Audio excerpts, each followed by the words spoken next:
Muy buenas noches, hermanas y hermanos. Dios les bendiga. Un gusto estar nuevamente junto a vosotros.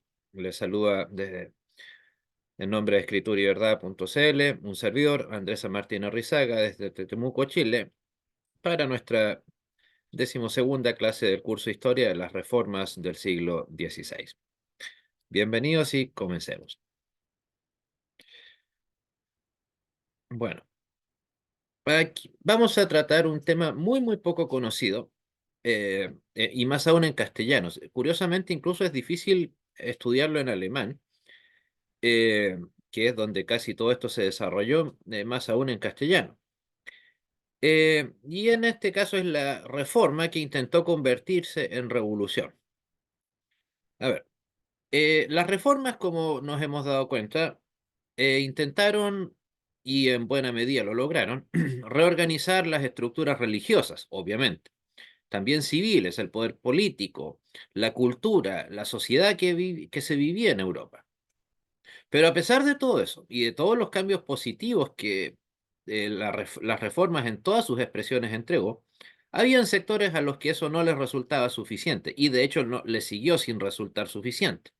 Querían más, pero de una manera muy cómoda, en donde ellos eran los que, sin aportar mucho a la sociedad en donde estaban, dictaban las pautas y las cosas tenían que hacerse en nombre de ellos, eh, por ellos, pero sin ellos, digamos, poner de su parte. Y eso, a este proceso es lo que le llamamos normalmente la reforma radical. Ya, por cierto, el concepto en sí mismo es un oxímoron insalvable. O sea, piensen, como dice ahí, reforma es volver a dar forma, pero en los parámetros del mismo elemento, o sea, lo que ya existe, se lo reformula, se le da otra forma, se le mejora. Pero en cambio ellos hablaban de que la reforma debía ser radical. O sea, el radical, ahí me equivoqué, perdón, en vez de revolución, viene a ser radical, o sea, hacer revolución radical, o sea, sacar de raíz todo, ¿para qué? Para que por medio de la revolución se comenzara algo desde la nada. Cosa que, dejando de lado toda ingenuidad, en el ámbito de la sociedad que usted quiera, es absolutamente imposible que eso suceda. O sea, no lo ha sucedido en el ámbito político. No lo va a suceder tampoco, más aún en el siglo XVI, en el contexto en el que todo esto se estaba viviendo. O sea, ni los reformadores tradicionales, ni el cisma inglés, partieron desde la nada. O sea, no podemos negar, y de hecho, no solo es que no lo hayan hecho, jamás estuvo el interés de hacerlo. O sea, insisto, en el mundo político. Ok, la revolución más famosa fue tal vez la rusa o la francesa, pero de una u otra manera tomaron ideas anteriores a ellos. O sea, no es que, como se dice, que se puede hacer una reforma y partir desde cero y todo bien desde aquí de ahora en adelante. Insisto, esa fue tal vez la ilusa pretensión eh, de la llamada reforma radical y todos sus seguidores. O sea, señalar, por cierto, que la reforma radical es un concepto bastante amplio. ¿En qué sentido? En el sentido de que eh, no fue un movimiento así al estilo, ok, nosotros somos los luteranos, los seguidores del hereje Lutero, o los seguidores de Calvino y Farel. No, fue un movimiento que tuvo varios puntos de origen, que nunca tuvo un líder muy claro. eh, y que tampoco tuvo ideas muy similares, o sea, podemos hablar, o sea, hablo de reforma radical porque ese es el concepto que, mal que nos pese, se utiliza. No voy a reescribir la historia. Pero en realidad podríamos hablar del movimiento social que dio lugar o intentó dar lugar a una reforma radical que propiamente tal, insisto, no fue enquistado como parte de la reforma, sino que al contrario, ellos salieron de la reforma o trataron de ir más allá. Algo de eso veremos ahora. Por ejemplo, dentro de todas las tradicionales mitos, se les suele asociar a los anabaptistas, pero fueron un movimiento muy diverso. O sea, habían anabaptistas, por supuesto, pero no eran en esencia solamente anabaptistas. Y más que reformar, como lo decía recién, buscaban abiertamente una revolución armada. O sea, eh, pero salvo excepciones, por cierto, algunas se mencionarán, pero eh, o sea, tanto Lutero como Calvino, incluso el cisma inglés, tuvo que enfrentar a movimientos radicales, algunos más violentos que otros. Pero prácticamente uno de los puntos centrales que los unía era el tema político y social, no la teología. O sea, no es que ellos hayan, al estilo de Lutero y Calvino, buscando la salvación por gracia, el concepto de la sola escritura. No, no. Ellos lo que querían era revolucionar en el sentido literal del término, eh, y cuando lo lograron hacer temporalmente, lo hicieron de manera muy violenta. Ellos lo que querían era eso, o sea, una nueva estructura político-social que tuviera tal vez algún tinte de teocracia. O sea, los líderes de la reforma radical, con algunas excepciones, no eran personas religiosas propiamente tales. No eran, insisto, como Lutero, que abandonó, comillas, el bando católico, o fue expulsado, mejor dicho, Calvino lo mismo, o los líderes anglicanos, que salieron del Vaticano y a buscar la verdad cristiana, donde realmente pudiera estar. No, ellos, insisto, eran por sobre todo líderes políticos, en esencia políticos. Por lo tanto, sus motivaciones, aunque tuvieron un tinte obviamente religioso, no tenían una motivación ni religiosa ni mucho menos teológica cristiana. Por eso es que también eso ayudó bastante a que fueran un movimiento que no tuviera mayor éxito. Bueno, incluso en algo, como les decía, la abrumadora mayoría eran revolucionarios. Hoy en día perfectamente diríamos guerrilleros. Pero también había una minúscula facción pacifista. Entre esos, los anabaptistas, por ejemplo, tenían su facción ultra criminal, derechamente, ¿no? Ni siquiera, digamos, que el tema del bautismo estaban en contra de nosotros, por así decirlo, sino que no, eran derechamente de la idea de entrar a cuanto pueblo pudieran, saquear todo lo que encontraran, destruir todas las iglesias católicas que encontraran, incluso cuando ya estaba la reforma luterana marchando, también darle a los luteranos, ¿por qué? Porque eran unos tibios, había que vomitarlos de la boca, como diría el Apocalipsis. Entonces a ellos había que expulsarlos. Entonces, claro, Lutero era visto como un reformador, ni siquiera eso, simplemente un traidor temporal, pero como que tarde o temprano pensaban que iba a volver a Roma. En efecto, como dice nuestro hermano Omar, sí, Menos Simons, claro, se le considera o se le llama un reformador radical que en efecto fue sumamente pacifista. O sea, en esencia era pacifista, de hecho. Pero él precisamente llevó a cabo la reforma totalmente descolgado del resto del movimiento llamado reforma radical. O sea, a él la historia, digámoslo, lo une en el mismo paquete que el resto de los reformadores, de radicales. Pero él evidentemente estaba más cercano en pensamiento, en acción, a Lutero, a Calvino, a los anglicanos, que a los reformadores o a la reforma radical. O sea, Menos Simons tenía Biblia en mano, por así decirlo. Los reformadores radicales no. Al contrario, las quemaban. O sea, ¿por qué? Porque veían que si la reforma, qué sé yo, como algo miraremos aquí. Después, si una Biblia tenía, qué sé yo, impresa o estampada una cruz, entonces había que quemarla, porque estaba pervertida esa Biblia por la malvada cruz, entonces eso era un símbolo de que esa era una Biblia que le había pertenecido a algún papista o algún traidor de los luteranos, y por lo tanto había que desecharla. O sea, insisto, eso nos deja claro, solo ese ejemplo. O sea, que los principios escriturales de cualquiera de las reformas, ellos en su mayoría poco o nada les importaba. Y de hecho, yo me atrevería a decir, incluso casi me autocorregiría.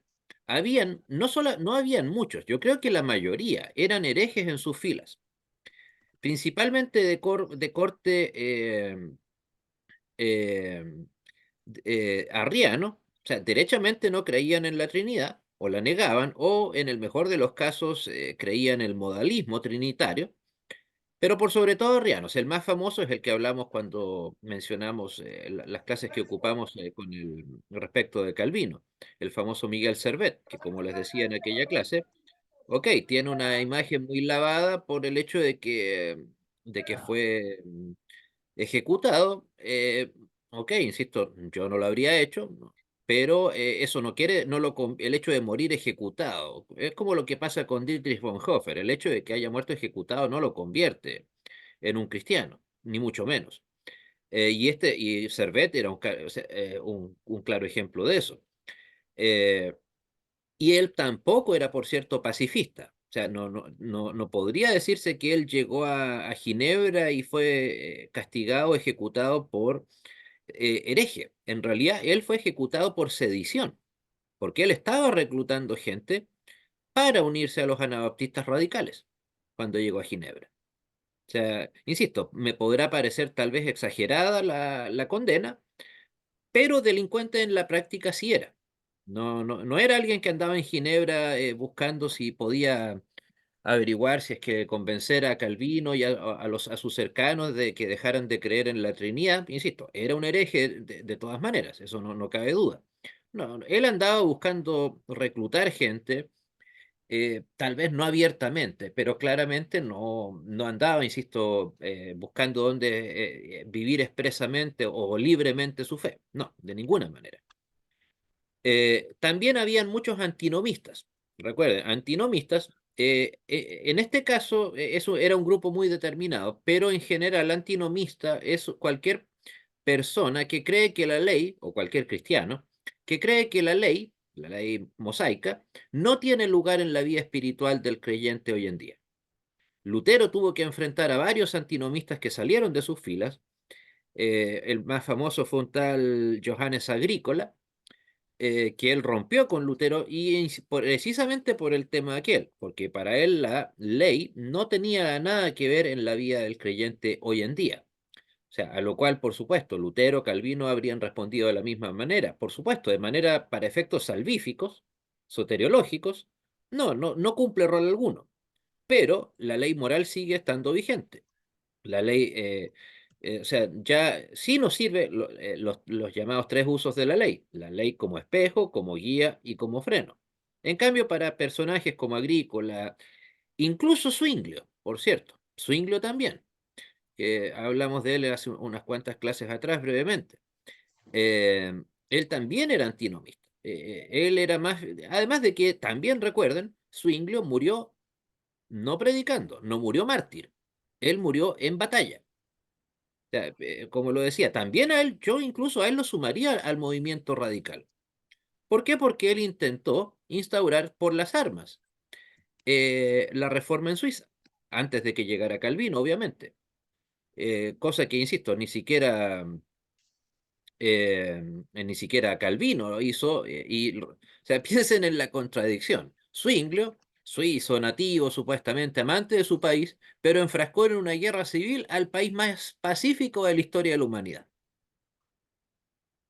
Eso ya habla. En cambio, ¿qué hizo Zwinglio, perdón, Calvino con los demás líderes en Ginebra? Llevar paz, estabilidad, tranquilidad económica, social, política, religiosa, libertad religiosa también, por cierto. Perdón, Cipriano de Valera es un ejemplo perdón, Casiodoro de Reina es un ejemplo de eso. Insisto, él nunca dejó de ser luterano, estuvo un tiempo en Ginebra, no le gustó y se fue a Frankfurt, perdón, a Erfurt, no, así a Frankfurt, y nunca tuvo problemas por eso. O sea, él fue amablemente, hasta donde se sabe, acogido en Ginebra, eh, nunca él ocultó sus doctrinas luteranas y, o sea, y por lo tanto, insisto, si hubiera sido una cosa tan eh, una tiranía tan malvada, tan cruenta, Casiodoro de Reina no habría salido vivo de ahí.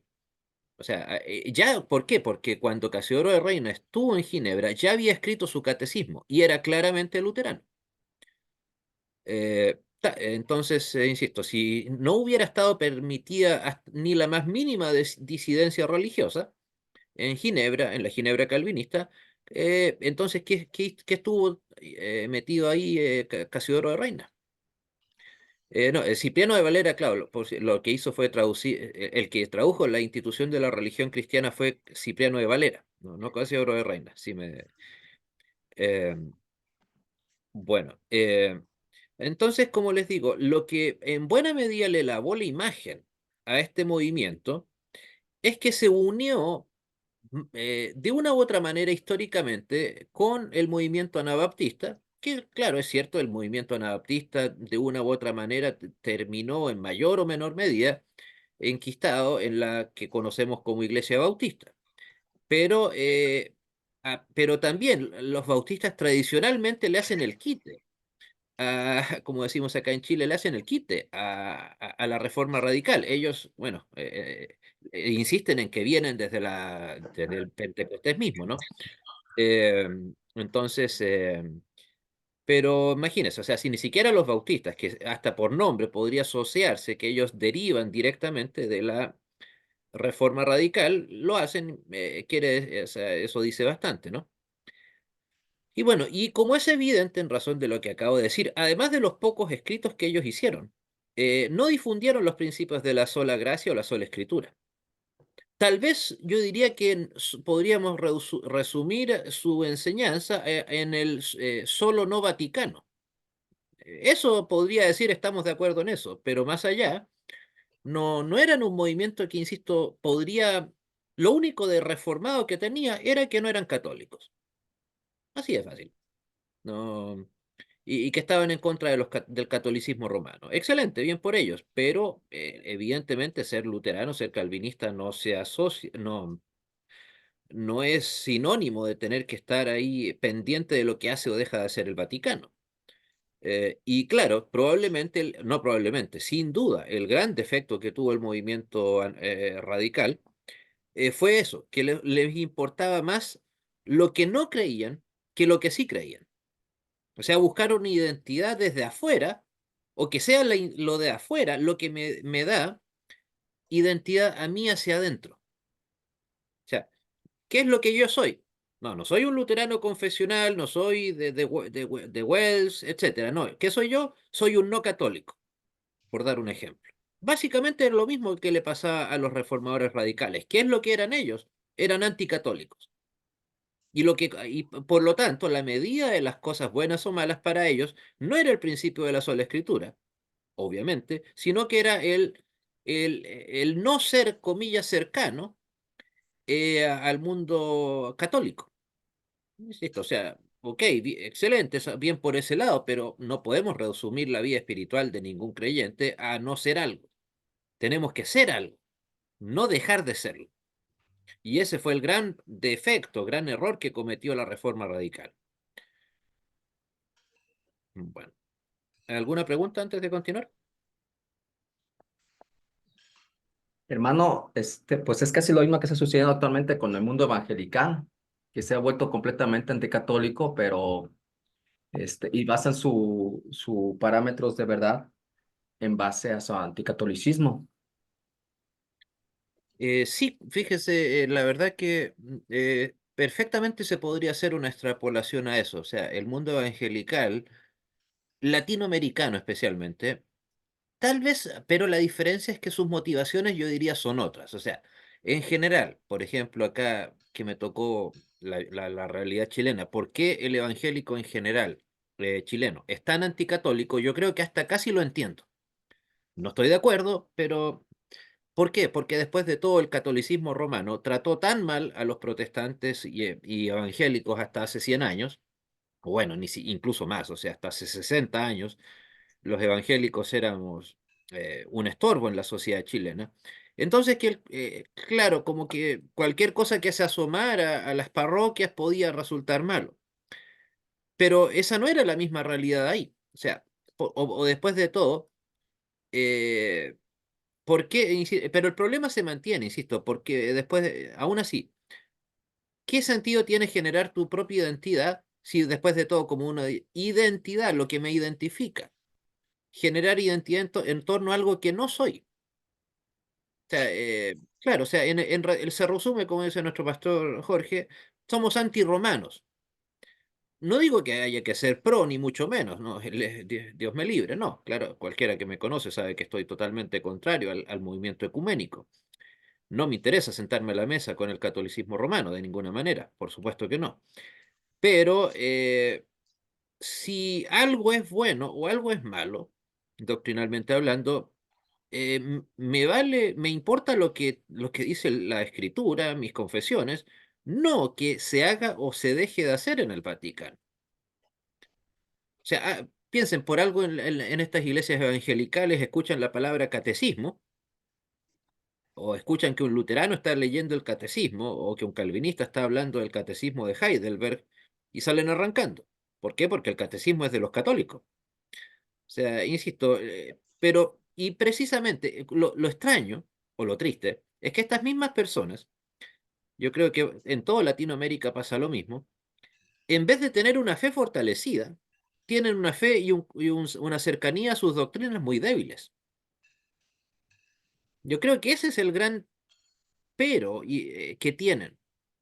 Por eso es que entonces hay algunos que adhieren, son más de corte pentecostal, otros no tanto, otros más radicales, otros más carismáticos.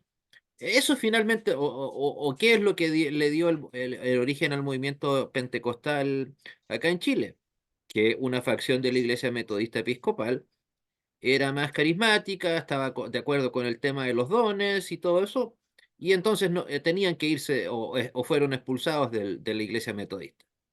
Pero el punto de unión era ese, que tenían sus supuestos dones, pero el resto de doctrina, nada, hasta el día de hoy, por cierto. O sea, esa iglesia ha tenido varios cismas hasta el día de hoy, y todos han sido por motivos netamente administrativos. Incluso, imagínense la estupidez, en 1930, primer gran cisma que tuvieron fue porque habían una facción de ellos era propensa a utilizar instrumentos musicales y otra facción no. Y los que estaban en contra se fueron y armaron la llamada Iglesia Evangélica Pentecostal de Chile. Entonces, insisto, pero ¿por qué se producen estos quiebres tan infantiles? Precisamente porque no hay una base doctrinal fuerte. O sea, con toda seguridad ese quiebre se produjo, ¿por qué? Porque seguramente el líder del grupo A eh, no se lleva bien con el líder del grupo B, no lo sabemos, y se vino el quiebre y la excusa fue simplemente el tema de los instrumentos. O sea, me cuesta creer que alguien con un mínimo de cultura vaya a querer irse de una iglesia porque se usan o no se usan instrumentos. Es cierto, esto fue en 1930, pero no me deja de hacer algo literalmente patético. Que esto sea la motivación para un quiebre doctrinal. Bueno, eh, como lo decía entonces, los puntos en común que tenían eran su anabaptismo, o sea, los que practicaban el bautismo, por cierto, no todos lo consideraban como un rito iniciático en la membresía, no, pero los que sí practicaban el anabaptismo, solo de adultos, obviamente. Su anticatolicismo, como ya lo mencionamos, también la férrea, eso yo creo que era más fuerte todavía, su iconoclastia. Recuerden, la iconoclastia es la aversión a cualquier cosa que tenga que ver con imágenes. ¿Por qué? Porque eso es de los católicos y los Éxodo 20 dice que no te harás imagen ni semejanza. Entonces no podemos tener iconos. Entonces, por eso las iglesias luteranas o que ya habían pasado a ser luteranas también eran arrasadas en la Alemania de Lutero, porque también Lutero jamás dio la orden de echar abajo estatuas eh, ni ningún tipo de imagen. Eso simple, es cierto, lo hicieron, mucha gente probablemente lo hizo en nombre de Lutero, pero sin la autorización del mismo. Y el otro punto que los unía era, yo lo llamaría el mileniarismo, pero no en el sentido tal vez de Moody, Pentecost, sino en el sentido de que la desesperación por el fin del mundo. Se nos viene el fin del mundo y nosotros tenemos que instaurar el reino de Dios acá en la tierra, pero en el sentido más negativo del término. No en el sentido en que usted y yo obviamente anhelamos que cualquier ser humano conozca de Cristo, independiente de si falta un día, un mes, un año o 100, para la segunda venida y de la manera en que se produzca. No, ellos veían el fin inminente, pero ellos tenían que dar, digamos, ellos tenían que ser los que daban ahí, guiaban el camino para que Cristo viniera, básicamente. O sea, ellos creían, digamos, estaban esperando cuándo iba a ser el fin del mundo. ¿Para qué? Para que el mundo no radical como ellos, que eran los verdaderos, eran los verdaderos buenos, se salvaran, o sea, perdón, que los no radicales se murieran en el fuego eterno y ellos, los radicales, iban a ser, por supuesto, los que iban a estar en la vida eterna. Entonces, el punto es que para ellos era fundamental que mientras eso sucediera, tenía que ellos ser los líderes del mundo tangible. Por eso, insisto, ellos instauraron una revolución armada, al menos en Alemania, Suiza y Austria. Eh, insisto, por lo tanto, era obvio que no buscaban justificaciones bíblicas a su actuar. ¿Por qué? Porque en sí mismo ellos se veían como, creo yo, como un fin en sí mismo. Ellos determinaron que era bueno llevar a cabo una revolución y por lo tanto la muerte de 10, de 20, de 100, de 1000, si iba en pos de la revolución, era un precio a pagar. No era malo, era simplemente lo necesario. Fíjense con cuál ideología política del siglo XX eso está bastante cercano. Y bueno, y precisamente, y ahí es donde también, no sé, mediáticamente, como se dice, los reformadores cometieron un gran error, que estos grupos fueron duramente criticados por los demás reformadores. Entonces, ¿qué es la falacia de asociación, de falsa asociación, como se dice? Ah, no, Lutero, Calvino, por su lado los anglicanos o los menonitas, perdón, los hugonotes en Francia están en contra de la revolución radical, entonces los pobrecitos anabaptistas, los pobrecitos radicales, son simplemente unos angelitos de Dios que fueron incomprendidos y que los malvados reformadores magisteriales, como se ha acuñado estos últimos 20 años, ese concepto bastante absurdo, por cierto, en contra de los reformadores verdaderamente puros, que eran los radicales. Pero insisto, nadie hace el aterrizaje de que, insisto, nuevamente, no es que Calvino se haya puesto de acuerdo con Lutero para criticar conjuntamente a los radicales. Así como no lo hicieron ni siquiera pensando en el Vaticano, que menos iban a hacerlo con un grupo medianamente pequeño, como lo fue el de la Reforma Radical. Insisto, a veces este tipo de análisis hoy en día, incluso en el debate, se hacen pensando en como si tuvieran en aquella época medios de comunicación que mantuvieran a la gente de Ginebra comunicada permanentemente respecto de los hechos contingentes que estaban sucediendo en, en Wittenberg. Apenas eso pasaba relacionado con Roma, menos iba a suceder entre dos iglesias incipientes que estaban recién forjándose, como el luteranismo y el calvinismo. Entonces, precisamente ahí, claro, el que los hayan perseguido, o sea, perdón, no perseguido, criticado duramente, y lo fueron, por cierto. Lutero escribió dos documentos bastante famosos. Uno se llama Contra las hordas asesinas y malvadas de los campesinos, que vaya que lo eran. O sea, el texto es duro, pero hace un análisis eh, eh, o sea, ¿eran hordas? Lo eran. ¿Malvadas? Por supuesto. ¿Asesinas? Claro que sí. O sea, ¿qué duda cabe? O sea, insisto, lo que les da ese manto de santidad es el hecho de que fueron lamentablemente aplastados militarmente. Pero no que alguien pueda decir, no, si yo estoy de acuerdo con sus ideas o yo habría actuado igual. Bueno, algunos por ahí sí, cuidado. Pero ya hablaremos un poco de eso.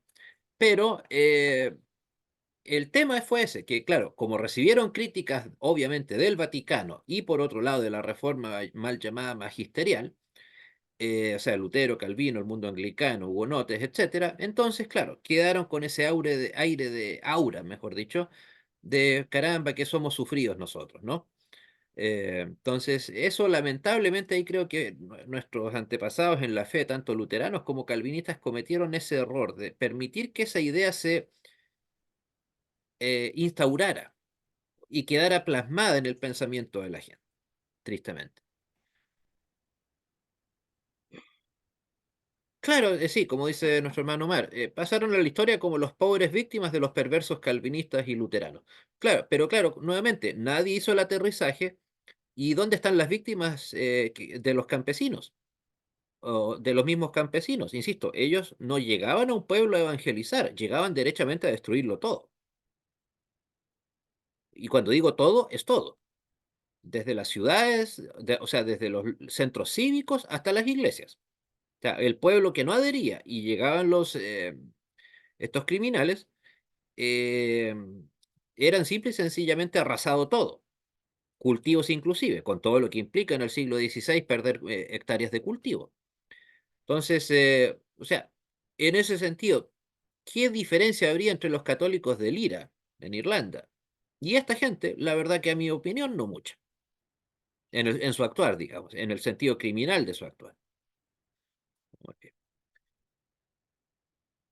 ¿Alguna pregunta, hermanos?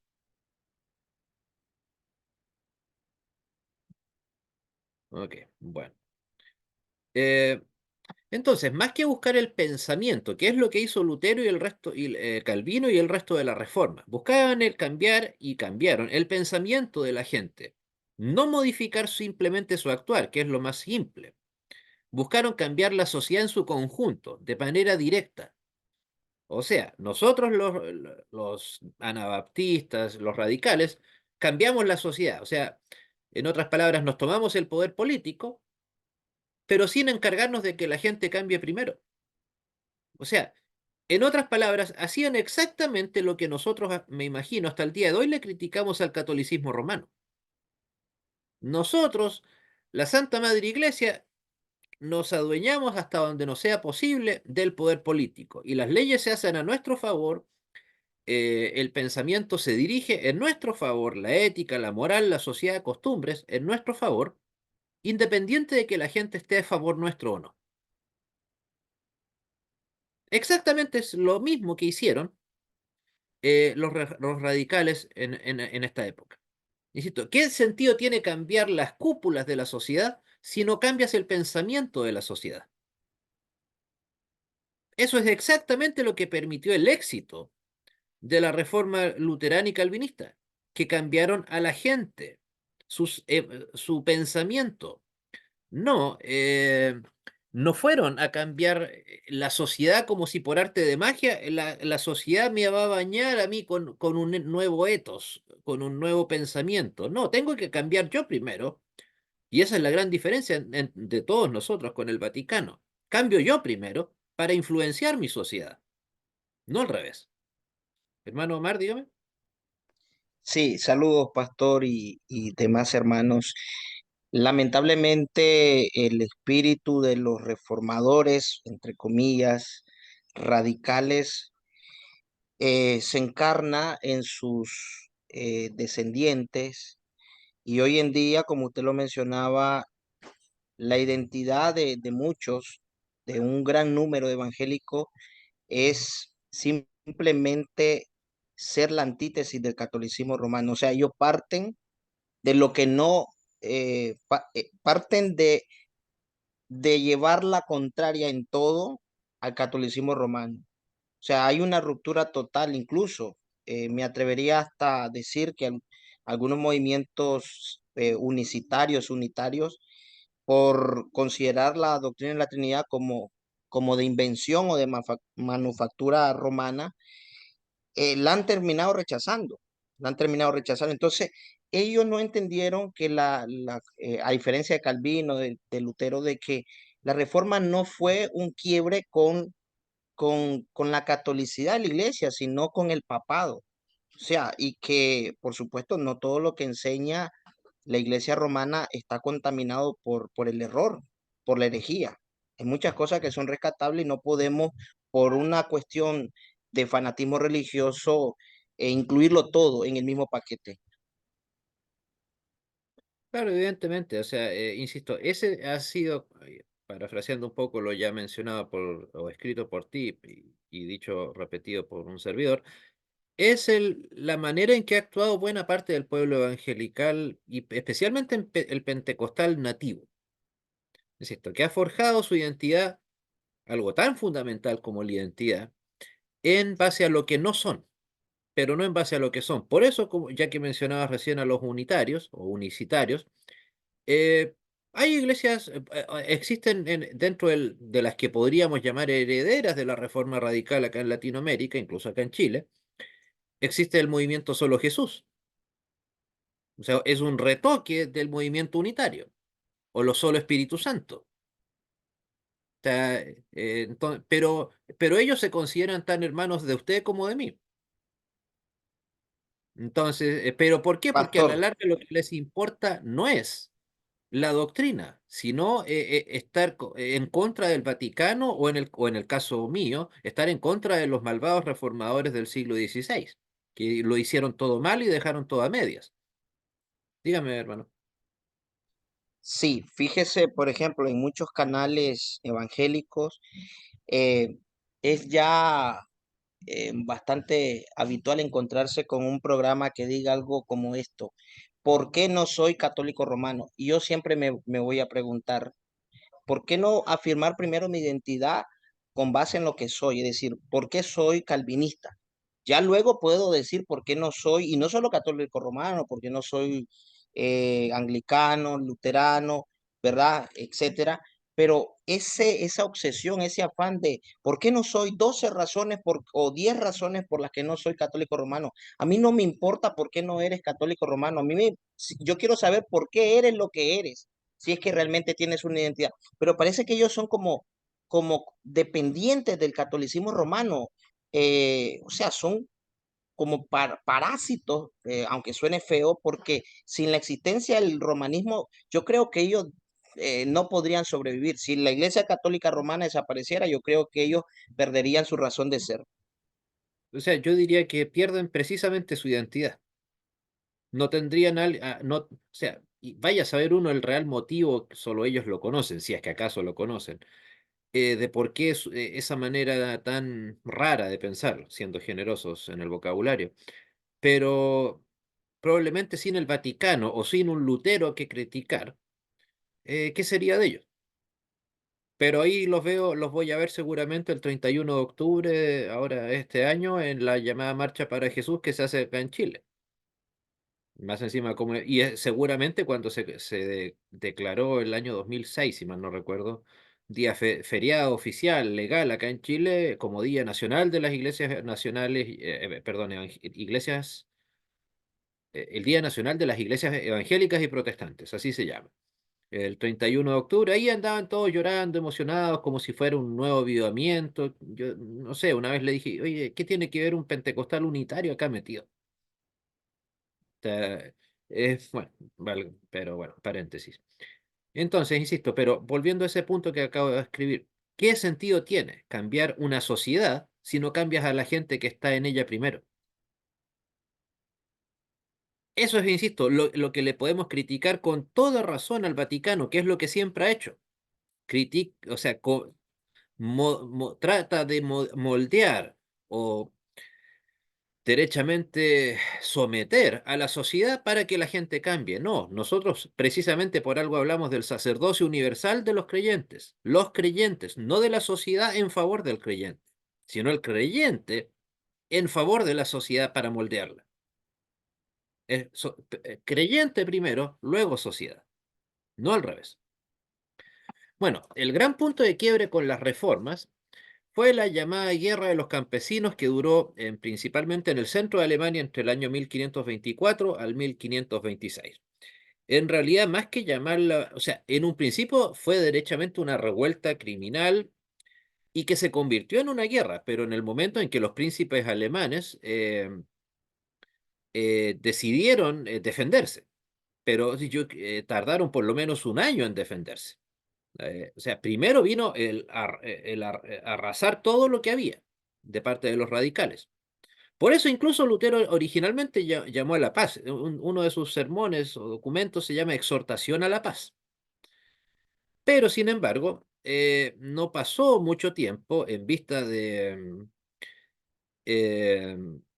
de toda la horda criminal, que Lutero ahí ya cambió de opinión y se manifestó a favor de que tenía que ser reprimido militarmente toda esta situación. Pero y es cierto, no es lo ideal. Me encantaría que existiera otra manera. Pero bueno, lamentablemente la violencia armada solamente se ha aplicado o se ha podido tal vez en otro universo sí, pero en el que usted y yo conocemos, la única manera en que la violencia armada se aplaque, salvo con excepciones como tal vez lo del muro de Berlín y el fin del Pacto de Varsovia, se ha terminado siempre aplacando con más violencia militar, lamentablemente. Así es. No, no es algo, digamos, que Lutero haya estado de acuerdo con que hayan sido sofocados estos movimientos insurreccionales, no quiere decir, uno, que, o sea, significa que él no tenía autoridad para desencadenar el actor de los príncipes. Lutero, estamos hablando del 1525. Lutero todavía no había consolidado a plenitud la reforma. Todavía, digamos, estaba la posibilidad de que las tropas del emperador se vinieran en contra. Por lo tanto, él no tenía la autoridad suficiente como para ser él el responsable de lo que pasara con los campesinos o de la, insisto, revolución. No olvidemos esa palabra, que ellos, sus seguidores, enarbolan con mucho orgullo, revolución de los campesinos. Pues bueno, las revoluciones siempre van acompañadas, lamentablemente, del factor armado. Y en una guerra, lamentablemente, se puede ganar o se puede perder. O a lo más llegar a una tregua al estilo de Corea del Norte versus Corea del Sur, pero luego de que se dieron cuenta que si seguían en guerra iban a seguir matándose y exterminándose por completo. Eh, pero obviamente eh, ahí los príncipes alemanes se debían a su gente, no a los revolucionarios que estaban en su contra. Y la gente común no estaba con la revolución, estaba o con el Vaticano o con Lutero, pero por lo tanto fieles a sus respectivos príncipes. No así con los llamados reformadores radicales. ¿Por qué? Porque después de todo, ellos no tenían un lugar de asentamiento estable. Por eso iban de pueblo en pueblo tratando de instaurar la revolución. O sea, no era como Lutero, que tenía claramente a Wittenberg, Calvino tenía claramente a Ginebra, el cisma anglicano, Londres, etcétera. No, ellos eran y andaban de viaje en viaje, pero no precisamente evangelizando. Eh, entonces, algunos radicales en sus deseos de revolución religiosa pero también había otros de revolución social, que yo creo que en la práctica todos querían algo o sea, algunos querían revolución religiosa, pero todos querían revolución social. O sea, ese, insisto, no es un punto eh, a tener muy en cuenta. O sea, de inspiración izquierdista, yo creo que derechamente podríamos hablar de una insurrección derechamente izquierdista, comunista, si acaso no. Pero miren esa estampilla. Ese es un blog de sellos.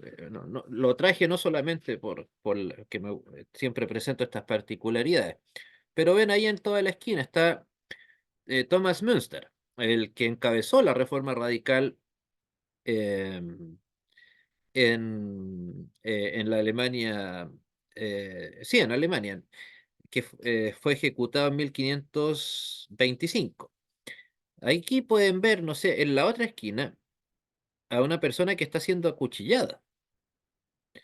Ahí, otro con una Freiheit, ahí esa persona está con una bandera de batalla, a un costado, soldados. O sea, están ellos mismos reconociéndose, estos son grabados de la época, por cierto, del siglo XVI, reconociéndose como un movimiento en esencia armado. ¿Qué cosas faltan ahí, por ejemplo? Que sería esperable de cualquier reforma religiosa.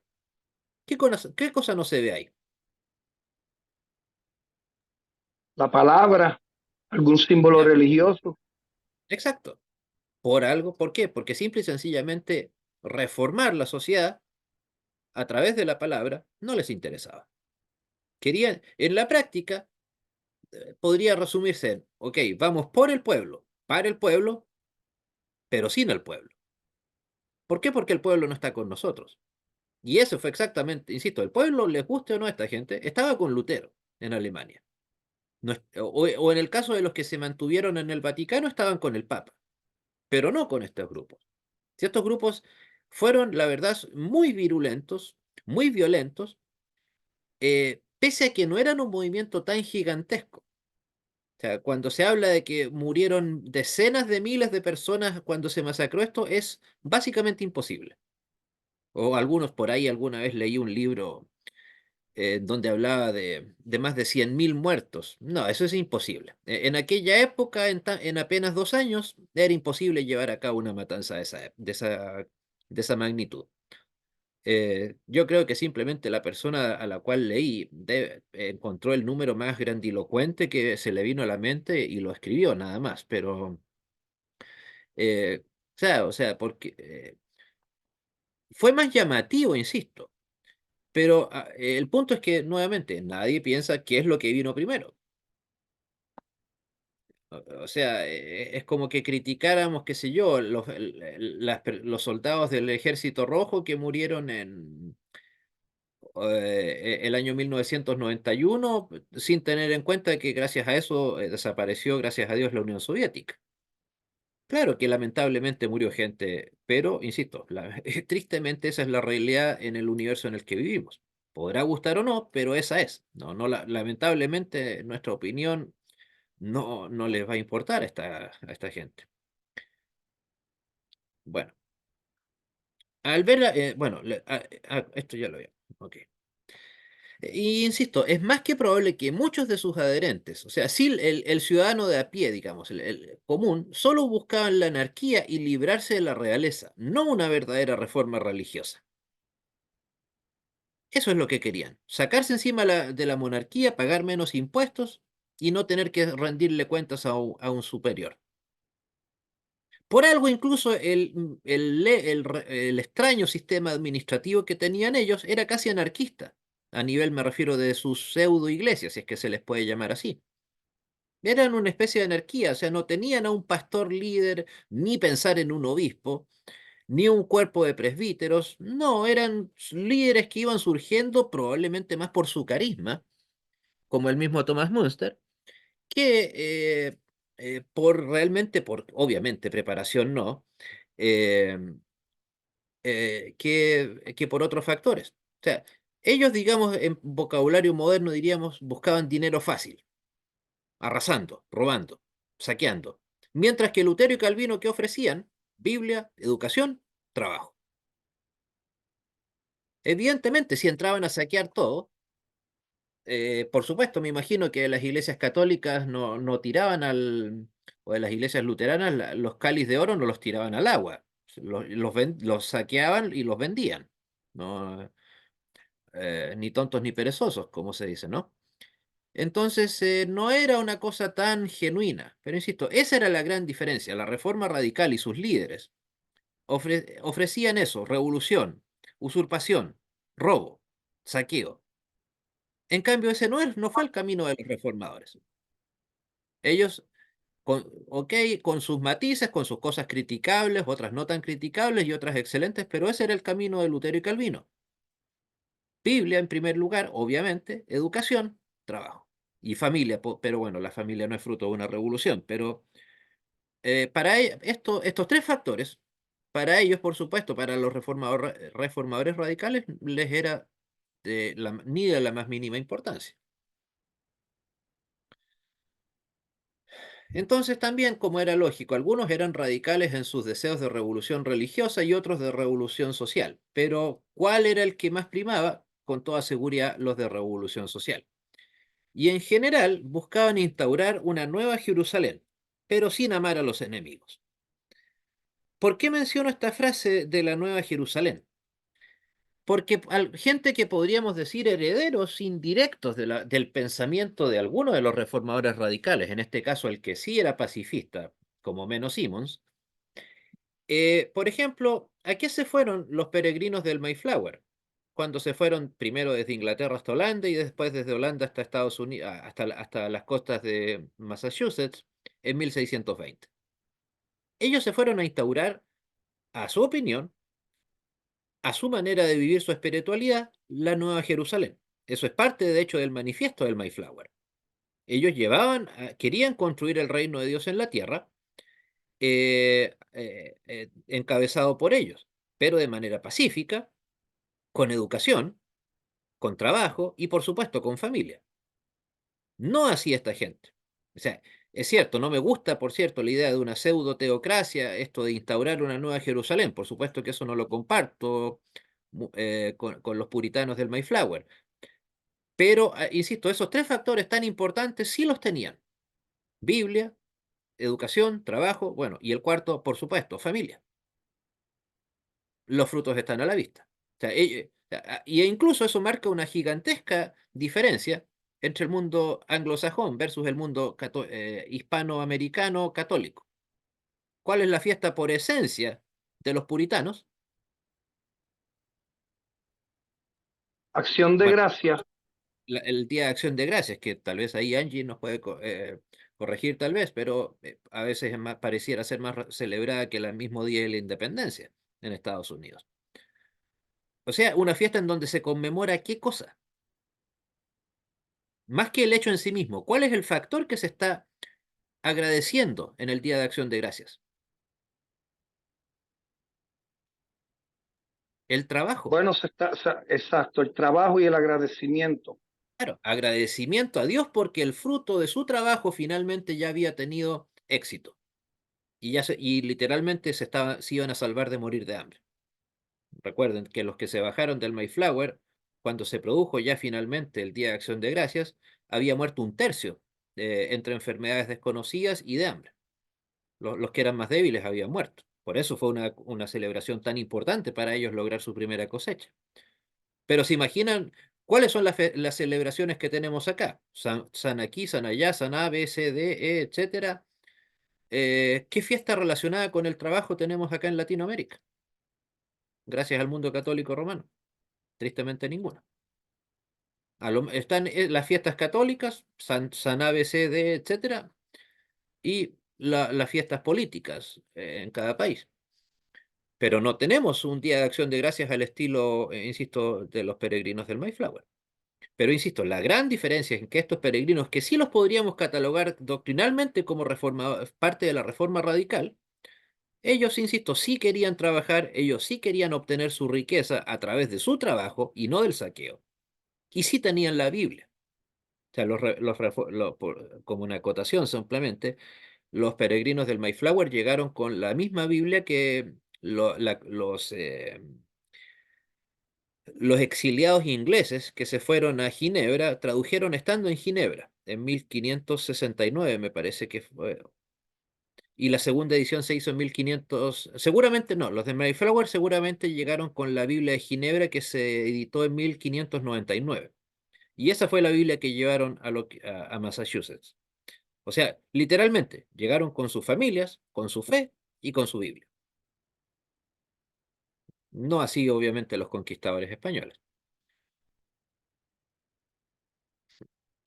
Bueno, pero insisto, especialmente sin ese factor del ama a tus enemigos. Ese claramente, si es que alguna vez leyeron la Biblia los reformadores radicales, ese versículo lo omitieron en su totalidad. Bueno, sus principales exponentes fueron Thomas Munster, el personaje que estaba en el sello postal, y el ex amigo de Lutero, Andreas Karlstadt o Bodenstein. Su apellido de nacimiento era Bodenstein, pero cuando él se tituló en la universidad, como era costumbre, se cambió el apellido a Karlstadt. De hecho, él fue profesor de Lutero. Para los que tal vez recuerdan esa película, la del 2003, el que le debate al principio, cuando Lutero estaba recién llegando a Wittenberg, eh, y le dice la famosa frase en la película Nulla salus extra ecclesiam. El que le dice esa frase es Karlstadt. Insisto, que pasó de ser imagínense, que enarbolaba esa frase Nulla salus extra ecclesia, Iglesia romana, por supuesto, para convertirse en un reformador radical. Y aprovechó la estadía de Lutero en Wittenberg. Algunos presumen que hasta él hizo creer que Lutero había muerto, no que estaba simplemente desaparecido. ¿Para qué? Para él quedarse con el liderazgo de Wittenberg. Y él, claro, inició una serie de revueltas, y bastante sangrientas. Y esas revueltas fueron las que hicieron que Lutero volviera de Warburg, de su falso secuestro, a Wittenberg. Ahí luego, finalmente, pero muy posterior, se unió Menno Simons. O sea, no se unió, inició la reforma menonita Menno Simons, y otro grupo bastante poco conocido que se llaman los Profetas de Zwickau.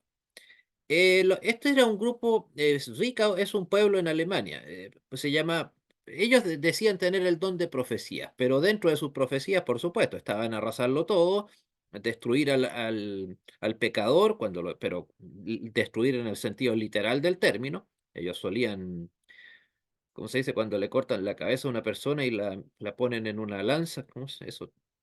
Estacaban, Empalar, impalar las empalar, cabezas, empalar o empalar. impalar, no me recuerdo. Impalar, sí, impalar creo que es. Y las dejaban ahí. Una cosa no muy distinta a lo que hacían los romanos con la crucifixión. Los romanos dejaban a la gente muriéndose en las cruces en pleno camino para que la gente se amedrentara y supiera el riesgo que corría de irse en contra del imperio. En este caso igual, tú estás en contra de la revolución. Bueno, nosotros los profetas de Zwickau, porque recibimos la profecía de Dios, te decimos, aquí puedes terminar tú si eres un malvado pecador que no te has unido a nuestro movimiento. Thomas Münster nació, hasta donde se sabe, es muy porque no era tan conocido, habría nacido en 1489. Lo que sí se sabe es que murió en 1525. Insisto, él murió en el penúltimo año de la revuelta de los campesinos, luego de que la echó a andar de manera, insisto, muy sangrienta. eh, y finalmente fue, ¿cómo se dice? Fue capturado en la ciudad de Frankenhausen y fue decapitado en esa misma ciudad por las autoridades políticas de Frankenhausen. Lutero, hasta donde tengo entendido, eh, se enteró solamente, ni siquiera, o sea, se enteró días, semanas probablemente después de que había sucedido esto. Karlstadt, él había nacido en 1486 y murió de causas naturales hasta donde se sabe en 1541. No, él, digamos, estuvo en la revuelta, pero se salió tal vez a tiempo para no morir asesinado. Pero siempre continuó, tal vez no de manera militar, pero sí continuó con una ala muy radical respecto del tema de la reforma. Bueno, Menno Simons obviamente es un personaje totalmente distinto. Él sí era anabaptista, o perdón, bueno, el movimiento por algo se llama hasta el día de hoy menonita, que fueron fundados como movimiento en 1536. No está claro para muchos si es que realmente lo que fundó Menno Simons era una iglesia o él se consideraba aún parte de la iglesia en la cual estaba. Eso en realidad es difícil, la verdad, trazar una línea, como no hubo un quiebre tan claro como el que hubo en Lutero, en Calvino. No se sabe tanto al respecto de eso, respecto de Simons. Eh, Hermano, Omar, Oscar, creo que habías pedido la mano. Omar, ¿habías pedido la mano? La palabra, perdón, No, no, creo. pastor. Va, ok. No, Ok, ¿alguien la había pedido, hermanos, o no? Ok, bueno. Ahí Perdón, solo una... precisamente. Oh, Sí, diga, perdón. diga. No, no, diga, adelante. Perdón, pastor, sí, yo la había levantado y se me había trabado el equipo. Solamente una pregunta porque sinceramente siempre me ha inquietado eso, pero como repito, estoy un poquito desubicado con las fechas. Sobre estas revueltas de la que ya se está hablando, que combatió o denunció Lutero y de las cuales al parecer se quedaron cortos los reformadores. ¿Ese es el origen de los anabaptistas o por ahí se rastrea el origen de los anabaptistas? ¿O No, es no. mucho más adelante o es otro? Había, Esa es mi no, pregunta. no, lo que pasa es que en estos grupos habían anabaptistas. Es que al igual como luteranos, calvinistas, originalmente ese no era un nombre que ellos se hubiesen dado a sí mismos, sino que simplemente era un adjetivo en este caso por la actividad que los caracterizaba, que era rebautizar gente. Eh, o sea, darle un lugar y fecha, digamos, para la creación del movimiento, insisto, movimiento anabaptista, no iglesia anabaptista, la verdad que es, insisto, obviamente previa a 1525, pero o sea, surgieron como grupos, insisto, independientes. Algunos se seguían considerando luteranos, pero que finalmente se salieron. ¿Por qué? Porque obviamente Lutero nunca aceptó el bautismo exclusivo para adultos. No así, por cierto, cuidado, el bautismo por inmersión. Lutero abogó por el bautismo por inmersión. No desechaba el bautismo por aspersión, pero él lo que sí estaba totalmente en contra era en contra de rebautizar gente. Y de ahí se mantiene hasta el día de hoy la postura luterana de que el bautismo, al ser un sacramento, es algo que tiene poder espiritual en sí mismo, independiente de si eso lo hizo un sacerdote presbítero católico, lo hizo un pastor calvinista, un pastor luterano, incluso un bautista. Eh, Gracias, pastor. sí, bueno, ahí también ese sello postal es de Thomas Munster, es un blog, como se le llama. Aparecen las zonas principales en donde estuvo llevada a cabo la revolución campesina. En Stolberg, Altstadt, Bad Frankenhausen. Ahí en Frankenhausen es donde digo yo que fue capturado y decapitado Thomas Münster. En realidad, el gobierno de Honecker fue el que le cambió el nombre a Frankenhausen por Bad. Bad significa igual que en inglés malo, la malvada Frankenhausen. Pero no, insisto, en todos esos pueblos primero pasó la reforma radical quemando todo lo cercano que había. Ya que más abajo está Erfurt, la famosa ciudad donde Lutero estudió derecho. Erfurt también fue saqueada, siendo una ciudad medianamente importante, fue saqueada, quemada entera. No, no, o sea, todos los lugares en donde llegó el movimiento radical, llegó, insisto, con sangre y fuego, en el sentido literal del término. O sea, no sé, habrán tomado del catolicismo romano la idea de la hoguera y de quemarlo todo para purificar a los pecadores luteranos. No, la verdad no lo sé, muy probablemente que sí. Eh, Esta estampilla, por cierto, valga la aclaración, es de 1989. Fue emitida exactamente 4 días antes de que se abriera el tristemente recordado muro de Berlín.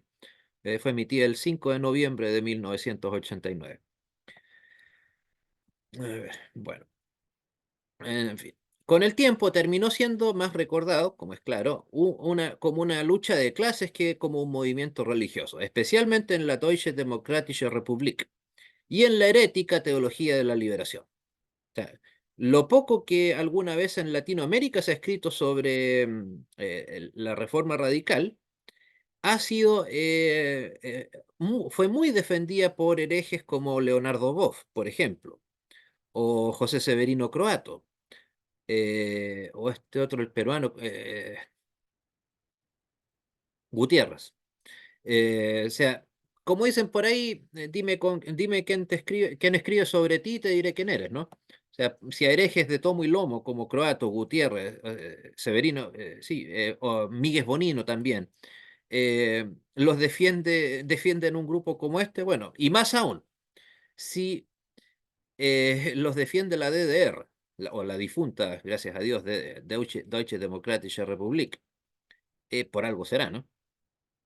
Claramente en la Alemania comunista no existía, sí, Gustavo Gutiérrez, gracias. Claramente no existía ni la libertad de culto, la libertad de pensamiento, etcétera. Eh, bueno, también, entonces, la reforma radical se tornó plenamente pacifista recién con el fracaso militar, pero además, ¿por qué? Porque eso coincidió con la llegada con fuerza, gracias a Dios, del movimiento menonita. Y el movimiento menonita, yo creo que sin quererlo, digamos, se quedó con la imagen de ser ellos el fruto de la reforma radical. Pero insisto, yo diría que los menonitas, y pobre menos Simon si resucitar y vieran lo que se convirtió su iglesia, al menos la que conozco acá en Chile, la verdad es que, no sé, es ecumenista.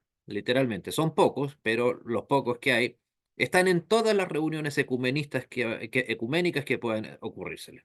Ahí andan de la mano con el arzobispo de Santiago, con el sacerdote judío, perdón, con el rabino judío. Insisto, la verdad que yo todavía era parte de la iglesia luterana alemana cuando vi eso, y yo me imaginaba los menonitas, qué sé yo, debían ser los más duros de todos. Y ahí, como les digo, me resultó tan raro escuchar al pastor menonita, aunque en Chile tienen otros, o sea, no se hacen llamar menonitas, su nombre en este caso era Iglesia Fuente de Vida, creo se llama, ¿sí? Y ahí escuchaba, envían a sus pastores a estudiar el seminario herético donde estudié yo. Entonces yo decía, caramba, qué habría pensado Simus de esto? No sé, bueno, pues, he escuchado algunos ilustres menonitas en Estados Unidos, otros en Alemania, y la verdad que no son precisamente personas con las que me sentaría a la mesa a tener una buena conversación eh, espiritual. Entonces, sí, bueno, como también el luteranismo, el calvinismo, etcétera. Lamentablemente, todos estos movimientos, precisamente ¿por qué? Porque renunciaron a su identidad. O sea, eso no sé por qué es algo que se duda tanto. Todas las iglesias que partieron en la Reforma y que han terminado en la cloaca que son actualmente es precisamente ¿por qué? Porque, ok, entendiendo las diferencias que hay entre luteranos, calvinistas, anglicanos, etcétera, más adelante los anabaptistas o los bautistas ingleses, obviamente menonitas, etcétera.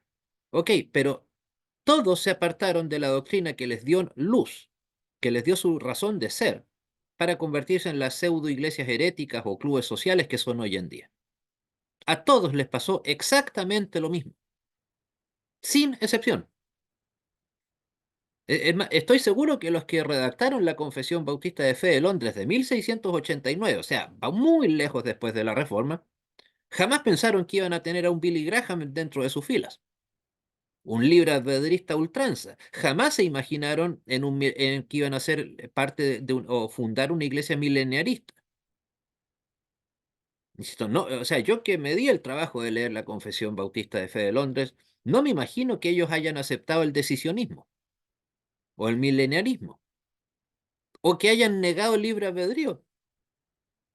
Después de todo, la mayor parte de los que fundaron y redactaron la Segunda Confesión Bautista de Fe de Londres eran ex calvinistas, que no concorda, como dicen por ahí, era la confesión de fe, aquella es la confesión de fe de Westminster, pero bautizada, así le dicen algunos. Es una Eh, copia casi exacta, pastor, nada más que en el tema del bautismo, creo que en el gobierno, pero básicamente casi que es un plagio. y yo diría que incluso no es tan radical, podría decirse que no es tan radical en el tema de la predestinación, pero sí niega el libre albedrío, cosa que, insisto, vayan a decirle eso a un bautista hoy en día. Recuerdo que una vez le mostré el comentario a Romanos de Lutero, un bautista, cuando yo tenía unos 20 años, 21 años, cuando mucho. Y quedó más desolucionado de lo que era, porque como Lutero iba a escribir de la predestinación. Le resultaba tan ridícula la idea, o sea, como que Calvino no, o sea, claro, como que hubiera sido un invento desde la nada de Calvino. Pero bueno, más allá de eso. Insisto, pero sí tomó ese rol pacifista recién, insisto, con el fracaso militar y la arremetida con fuerza, a buena hora, de la reforma menonita o de los grupos menonitas. Que insisto, lamentablemente tuvieron su época de gloria, pero tristemente hoy en día están tan apartados de sus bases fundantes como el resto de las iglesias. Perdón. Bueno, ahí pueden ver otra curiosidad mía también. Ese es un billete de 5 marcos de la Alemania comunista. Miren qué curiosa la unión de ideas que hacen. Arriba está Thomas Münster, en la parte frontal del billete. Y abajo, como pueden ver, elementos de trabajo de qué tipo. Agrícola. Claro, pues porque se supone que la, mm, como dice la constitución del gracias a Dios desaparecido de la gracias a Dios desaparecida República Democrática Alemana, es una nación de obreros y campesinos. Bueno, excepto los del Politburó, por supuesto.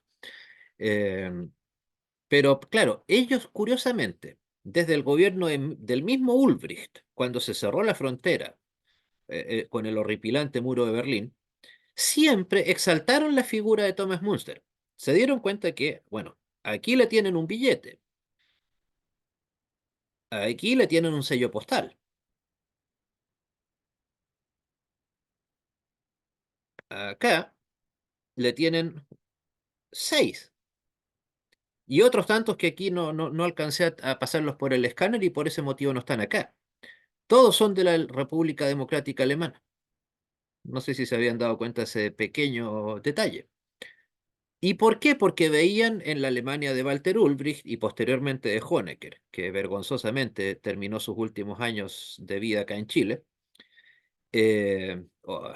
literalmente recibió a Chile con dinero hasta de mis propios impuestos, eh, una vez, aunque primero estuvo en la embajada chilena en Moscú, después que se disolvió la Alemania comunista, pero eran abiertamente ateos.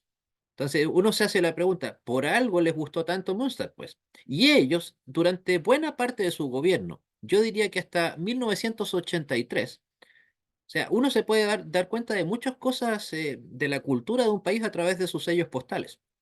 Insisto, y Lutero estaba bastante aplacado. O sea, yo creo tener más o menos el 90% de los sellos postales de la Alemania comunista. Insisto, y Lutero hasta 1983 era un personaje más entre tantos. Había más sellos postales dedicados, qué sé yo, a líderes del partido, a la Revolución Francesa, cosas así, pero no a Lutero. ¿Por qué digo yo 1983? ¿Qué pasó ahí? Se conmemoraron los 500 años del nacimiento de Lutero. Entonces, ¿qué cosa es? Ok, es cierto, somos un país de obreros y campesinos, pero los dólares sirven igual. Entonces, obviamente ahí se sacaron de encima la idea, o sea, o no les quedó otra que hacerlo, de ver a Lutero. ¿Por qué? Porque ellos veían en Lutero un reformador burgués, que había estado en contra de los intereses del pueblo. Hay algunos discursos de Walter Ulbricht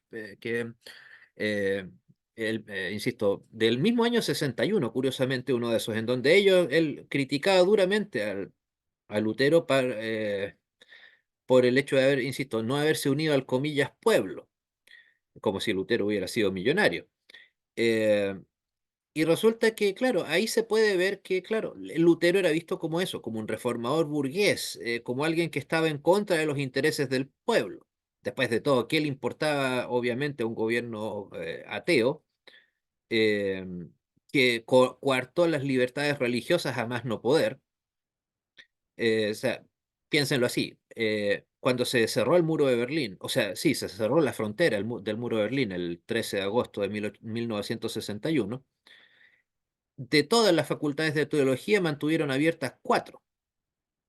Estamos hablando de un país regado de universidades y mantuvieron apenas 4 facultades de teología.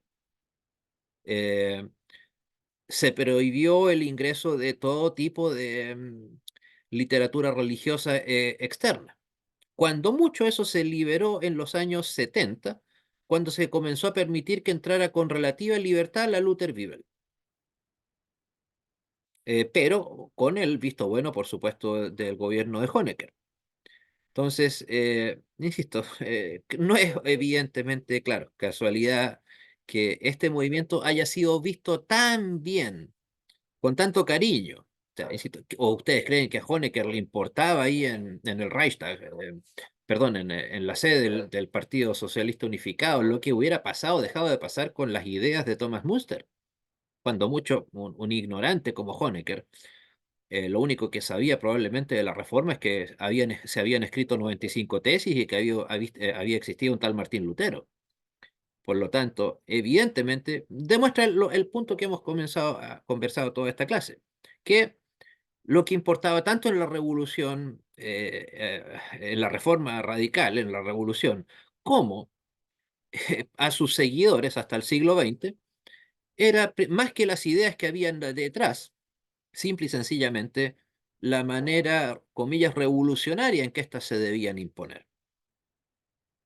Pero sin darse cuenta en el hecho de que, después de todo, insisto, en un país donde se coartó tanto la libertad religiosa, o sea, la parte más luterana de Alemania era la que lamentablemente quedó en las garras de la Unión Soviética. Y hicieron, por cierto, un trabajo fabuloso. En menos de 20 años, probablemente secularizaron a más de la mitad de la población, o incluso menos. Pero claro, si comienzan a cerrarte todos los templos, creo que los únicos templos que no se cerraban eran los que tenían posibilidad de convertirse en monumentos nacionales. Eh, lo que ya les decía de las facultades, obviamente no se permitía que para mantener las iglesias luteranas o de cualquier otra confesión que entrara dinero extranjero. No se permitía el movimiento, por lo tanto, de misioneros, etcétera, etcétera. ¿Por qué? Porque después de todo los misioneros eran agentes del imperialismo norteamericano, por mucho que vinieran del otro lado de Alemania, pero todos eran en esa paranoia que caracteriza este tipo de gobiernos, eh, piensan que todo el mundo gira en torno a ellos. Pero bueno, gracias a Dios, y de hecho, por cierto, las primeras manifestaciones anti-Honecker partieron el año 87 dentro de una iglesia alemana en la ciudad de Leipzig. Lamentablemente, ahí es cierto. Y por cierto, manifestaciones pacíficas y silenciosas. O sea, mientras que la revolución acá en el siglo XVI partió con sangre y fuego, y mucho fierro, mucho fuego, el muro de Berlín lo echaron abajo, insisto, en donde se reunían los grupos de jóvenes de una iglesia luterana, en Leipzig, que es un verdadero centro cultural hasta el día de hoy. O sea, cualquier cambio social tenía que venir de Leipzig, casi por inercia.